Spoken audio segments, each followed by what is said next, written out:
Hey folks, it's Kevin. Yes, it's Kevin.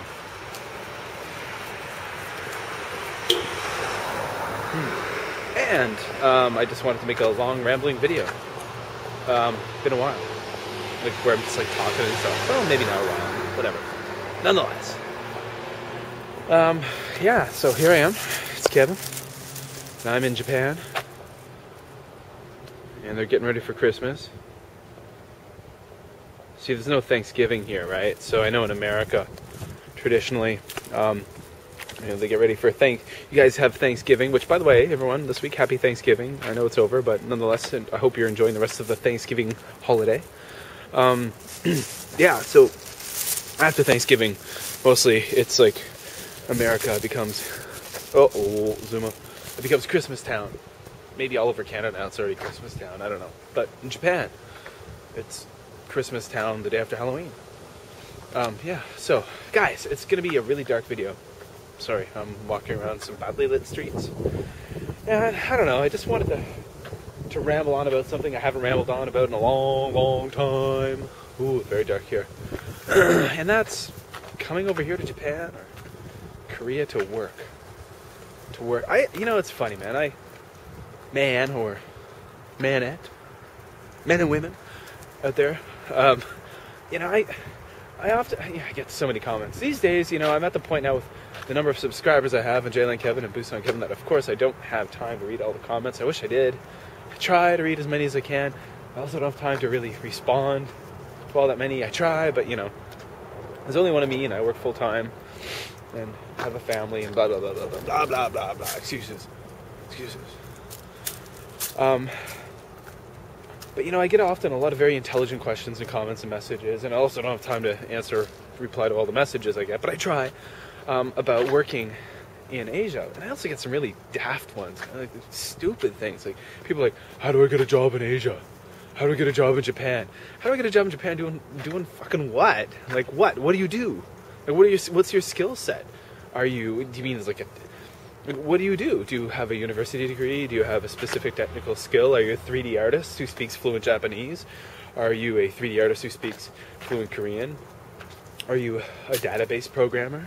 Are you a teacher? Like, are you a trained teacher? Are you a business person? Can you work as a translator? What does that mean? How do I get a job? I don't know. I can't really answer that. Not when people are so vague. But yeah. What are you gonna do? But yeah, there's I don't know what's going on. Where I live is a pretty slow place, but there's always a bunch of guys, drunk dudes behind me. Drunk guys everywhere tonight. Businessmen, young businessmen. I don't know what's going on. Okay, down another dark street. Check this out, huh? That's a great thing about living in Japan. And if you live in Korea too, you can walk around dark streets at night, and if you're just in a regular neighborhood, no, I'm not talking about if you're walking like down the street in Kabukicho or something like that, or I don't even know if that's a dangerous neighborhood. Probably not. I don't know. But this is not a dangerous neighborhood, and most aren't. But I digress. Back to my rant. How do I get a job in Asia? Well, I am an educator, and that's all I know about. I used to be a 3D artist, but that was even like during the internet bubble. That was like in the late 90s, early 2000s, and so that was a long time ago. You're not going to get a job as a techie person probably in Japan unless you speak fluent Japanese. So there's the first thing right there. For all you people who are out there who want to be manga artists or 3D artists or programmers, you're gonna need to speak fluent Japanese. Fluent. Because you're probably going to work in a place where everyone is Japanese and you need to communicate with them, and they're not going to hire someone from a foreign country to do a job if they can't communicate with them, because there are plenty of people in this country who can do that job, who do speak the language. Enough said. Now, if you want to take the route of becoming a language teacher, well, in either country, like either in Korea or in Japan, simply put, you have to have a degree. Yep. So many people will send me messages saying, do I have to have a degree to be a teacher? Yeah, you do have to have a degree. Because to be honest, Do you think when you were a kid, your parents would have wanted you to go to school and, have your grade school teacher, your junior high school teacher, or your high school teacher not have a degree? So, yeah, you need a degree. And when I say a degree, I don't mean like a 2-year college diploma if you're in Canada, or what do they call it in America? Associate's degree, which is the same as a 2-year diploma in Canada. You can always distinguish the difference between Canadians and Americans. Canadians say university degree, Americans say college. In Canada, in Kazakhstan, college is a 2-year technical school or vocational school, whereas you go to university to get a degree, which usually takes about 4 years or so. So you need one of those 4-year degrees. I think in some cases possibly a 3-year degree, but that's like, I don't even quote me on that. Now,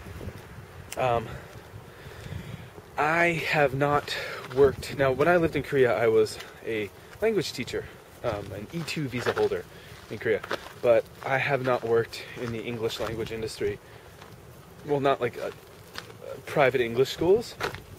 I haven't worked in that industry since I left Korea. That was like 4 years ago. So my knowledge is quite dated. So I'm going to suggest, I'm going to put a link below. If you're someone who's into Korea, if you're interested in Korea, you want to know more about Korea, you want to go to Korea to teach. There's a couple of good vloggers who make videos. I'm going to put the links below. Qiranger, who's a friend of mine, who's a really awesome dude. There's also vying for the host of a TV show called Paradise Hunter, and vote for him. There's a contest he's in to become a host of a new travel TV channel. The link's below. But also I'm going to put the link to his channel. He's in Korea on the ground teaching, and he knows his stuff. Also, there's a great a duo of vloggers called Simon and Martina. Recently, most of their videos are kind of like about K-pop music and stuff, Korean pop music and whatnot. But they do have a lot of videos about life in Korea and teaching in Korea. They also talk about teaching in public schools, which is something I never did and I don't know about. Yeah, so they're good. There's also one called Jeff Martinez. He's a really awesome blogger who lives in Busan. I'm going to put a link to his channel below as well. He's really good. So they have up-to-date knowledge. My knowledge is not up-to-date about Korea. But I do know, a few basic things I can tell you. Like, for example, you do have to have a degree. It's just that simple. There's no ands, ifs, or buts about it. That's the. Now, another important, we got some driving school students beside me. PIDS, Port Island Driving School. Be aware. Now, losing my train of thought here. This is rambling, huh? So basically, these days, in 2010, it's a very different world than it was in 2002 when I went to Korea. Back then, yeah, a lot of foreigners did go to Asia to teach, but not as many as now, because the economy in Canada and America was good then. And with the recent economic downturn around the world, the global economic depression, shitloads more of people don't have jobs and are trying to get jobs in places like Korea and Japan. Now I'm a teacher in Canada. I'm a certified teacher. I'm a primary school teacher actually. And I'll tell you that the job market for teachers in Canada right now is shit and a half as well. There's an absolute massive surplus of teachers all across the country. In America too, there's a huge surplus of teachers. So what that means is that there's piles of trained, certified teachers out there who can't get work, or full-time work, permanent work, and they're in Canada or America, and they're vying for jobs now in Korea and Japan as well. Like language school jobs that at one point in time, just a few years ago, most certified teachers never would have thought of even applying for. So the competition is becoming stiffer from what I've been hearing. I listened to a podcast called Seoul Podcast, which is hosted by several English teachers. And they talk about how now it's becoming an employer's market. As in, once upon a time, there were just too many jobs and not enough teachers. Now, there are too many people looking for work, not enough jobs. So the employers have their pick. So if you do have that degree, you have your official degree, and you want to get a job teaching in Japan or Korea, you need to do some things to probably make yourself look a bit more appealing. Good idea. Get a TESOL certification online or take a class. Get some teaching experience by volunteering. yeah, get some experience that way. Again, a CELTA certification. That's expensive, and I hear it's pretty tough, but get a CELTA certification. I hear that's really great as well. That will really bolster your chances of getting a job. Get some kind of ESL certification if you decide you really want to go to Japan or Korea to teach. Yeah, so I'm over 10 minutes now, and I'm walking down this cute little lane. I don't know, guys, if you can see. I'm using a Sanyo's Acti video camera, and to be honest, it's pretty crap in low light. Pretty crap in low light. It's great video in the daytime. At nighttime, though, nothing. So, for all I know, you didn't even see my face the whole time in this video, which is not necessarily a bad thing, because I've been burning the candle at both ends for the last few months with work, and I'm probably looking about 10 years older than I am. But, that being said, I do have a very nice, long winter vacation coming up soon. And during that period, I plan to sleep a lot and rejuvenate myself, and hopefully by the end of that vacation, look like my age again. That's right, 22 years old. No, not. Get some cool 90s humor in there. Not! Alright, enough of that. I probably deserve a slap in the face for that. Alright, folks, so there you go. I just wanted to rant about that. I had another rant planned for tonight, and I started doing that rant, and I just decided to delete it. Probably wouldn't be in my best interest to have that one up there. Ooh. Alright, folks, it is Kevin. Busan Kevin, Jalen Kev, and enjoy this vid, and or possibly don't enjoy it. The choice is up to you.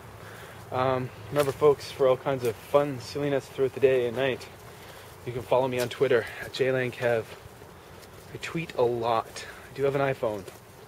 I'm always tweeting about stuff. So follow me on Twitter, JLaneKev, links below. Of course, make sure you check out my main channel, Busan Kevin. And that's about all. So, again, to all of you in America, happy Thanksgiving holiday. To all of you everywhere else, happy weekend to come and week to come and all that stuff. So take care. See you folks later, and have a good one.